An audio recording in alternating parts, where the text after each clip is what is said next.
I don't care for him. Doesn't seem to have, like, the skill set. Doesn't have the skill set to be president. You know, just not a good fit, that's all. Are allowed to be political pawns for the Democrat Party. It has become so outrageous that, in my opinion, their licenses could and should be revoked.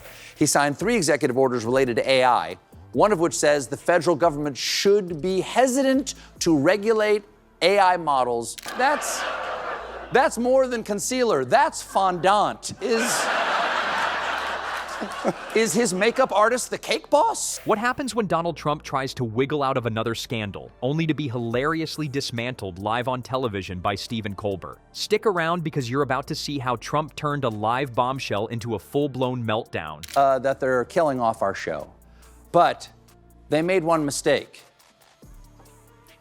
They left me alive. And how Colbert's razor-sharp wit made it comedy gold. Before we move on, I'd like to ask you a small favor. If you appreciate this content, please take a second to like this video and subscribe to the channel. Over 98% of you watch the videos without subscribing. It costs you nothing, but it makes a huge difference to us. So, did you click the subscribe button? Great. Thank you so much. Now, back to the video. What happens when you try to spin your way out of a scandal only to land face first into a comedy monologue? That's exactly what Donald Trump found out, thanks to a breaking news bombshell that aired on Stephen Colbert's live show. The timing couldn't have been worse, or better, depending on how much you enjoy watching Trump stumble. The news detailing Trump's mounting legal troubles dropped in real time, lighting the perfect comedic fuse for Colbert to do what he does best: roast him alive. Live. General Pam Bondi informed the president that his name was in the Epstein files. I, for one, was shocked. What are you going to tell me next? Trump, not exactly known for his calm under pressure, handled it about as well as a toddler who just lost their balloon.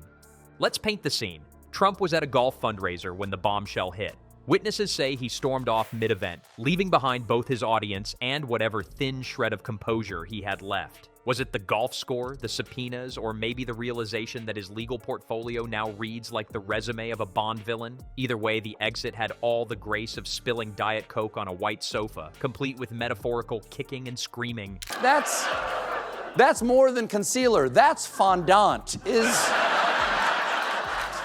Is his makeup artist the cake boss? Latest development in this story is that soon we may be able to see Trump's name in those files for ourselves, because last night, in defiance of the president, you could almost hear wah-wah cartoon music in the background. Enter Stephen Colbert, who sees tantrums like this and smells opportunity. Wasting no time, he dove right into Trump's meltdown during his live monologue. Deny, rage, blame, Trump's greatest hits, he quipped, tearing apart Trump's predictable playbook. Colbert's strategy? Simple but effective. Use facts to poke holes in Trump's tough guy facade and add just enough sarcasm to send the former president reeling. Jeffrey Epstein a long time ago, but according to Epstein's brother Mark Epstein, Jeffrey said he stopped hanging out with Trump when he realized Trump was a crook. And I just want to say, you know, while I make a lot of jokes about the president, I'm on TV every day and I wear makeup too. Sometimes I even wear it on my hand. Trump may want to play the Bond villain, but Colbert expertly reduced him to a villain who forgot his evil plan. Or, as Colbert put it, a real-life Looney Tunes character, minus the charm of Bugs Bunny. Even the audience couldn't hold back, roaring as Colbert compared Trump's reaction to watching Yosemite Sam flail around after his own dynamite backfires.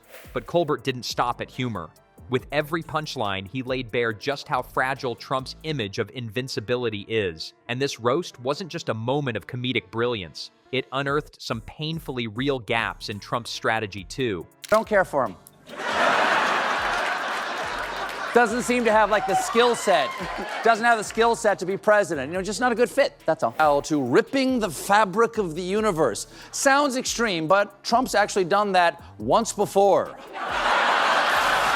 What stings more than a subpoena? Apparently, a Stephen Colbert monologue. Trump isn't exactly known for handling public criticism well, and Colbert's roast landed like a fastball to someone who can't catch. But this wasn't just comedy for comedy's sake. Colbert grounded every punchline in Trump's mounting legal trouble. In response to a photo of Trump on social media, the shaman wrote, "This stupid piece of what a fraud."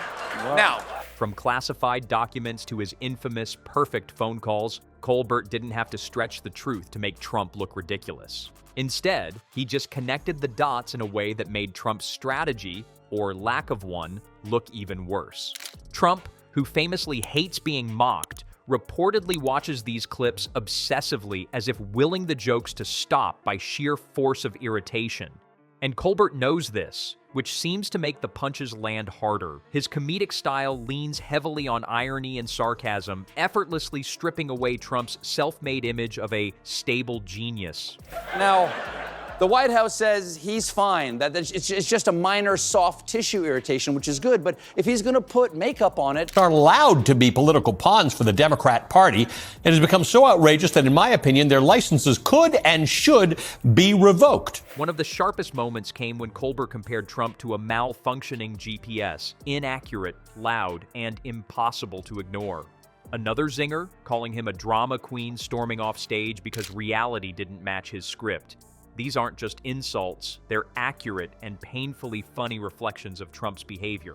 Colbert's audience didn't just laugh, they roared. For many, this comedic takedown felt like justice, especially when Trump's usual tactics, deny, rage, and blame, are so predictable. He signed 3 executive orders related to AI, one of which says the federal government should be hesitant to regulate AI models. All this heat may be affecting the president because, and I want to be Sir? For viewers, the monologue wasn't just entertainment. It felt like shining a spotlight on the absurdity of Trump's persona. Trump's entire public life revolves around control and posturing, but Colbert's humor revealed exactly how shallow that image is. Every joke about Trump's ego and greed hit home because it wasn't exaggerated. It was just the truth with punchlines. Finally speak unvarnished truth to power and say what I really think about Donald Trump, starting right now. And the fallout? Well, comedy like this does more than just embarrass. It adds cracks to an already fragile image. Trump's persona relies on being untouchable, larger than life. But as Colbert's jokes underline, life is catching up. And Trump hates watching himself lose. The audience does enjoy it, though. Colbert's roast wasn't just about scoring laughs. It was a masterclass in breaking down Trump's political persona into its most ridiculous parts. With facts in one hand and sarcasm in the other, Colbert distilled it down to the ridiculous core of ego, greed, and perpetual victimhood. 8-2, as in, boy, I would 8-2 be Trump right now. You know, Trump is going all in on the idea that his followers have fallen for a nefarious Democratic scheme. His jokes don't just mock, they reveal. Trump, who thrives on being untouchable, got shredded as Colbert exposed how fragile that image truly is. This isn't just humor, it's accountability wrapped in comedy. And as long as Trump keeps handing material on a silver platter, Colbert and others will keep serving punchlines and punches.